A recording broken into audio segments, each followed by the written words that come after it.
And now to a public service that has been receiving a lot of attention over the last couple of days after a letter from police chiefs sent to the Prime Minister warning what further cuts could do to their forces. Let's hear the view now of Brian Booth, Acting Deputy National Chair of the Police Federation.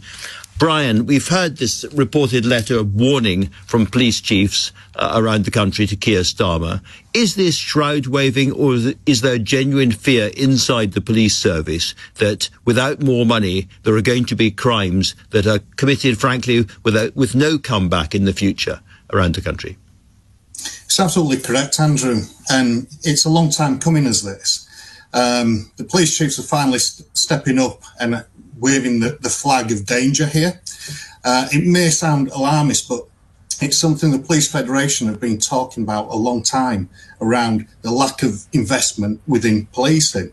And it's had a real knock-on effect to my colleagues on the front line. You know, if you look at the surveys we carry out, how morale is so low within policing, and we've got the highest number of police leavers mid-service now, and we just seem to be recruiting more and more people and training them up with little thought around actually what that is costing the public.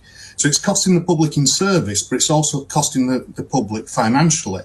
So if I may, you know, we're predicting it's going to be costing around £10 billion over the next 3 years if the retention rates carry on. So we could be losing up to 10,000 officers per year going up to 2027. And again, that's £10 billion. If we actually spent some of that money looking at retaining officers rather than spending the money recruiting and retraining officers, the public are going to get a much better service because you're going to have experienced officers retained.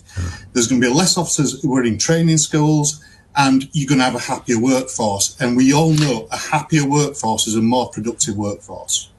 So you're saying, in effect, this is a false economy, the way things are going. It sounds to me a little bit like what doctors have been saying about the loss of doctors from the NHS. What's going to be the effect in your area on the public of things carrying on as they are now? Well, the danger is the public are going to get less of a service. They are going to actually see less of a police presence. And that is the danger, because the cuts that the chiefs are talking about normally mean our support staff are cut. And then police officers are taken from the front line back into back office jobs, doing the jobs that our fellow colleagues have lost. So, Brian, just give me an example of the kind of things that the police will have to stop doing that they're doing now.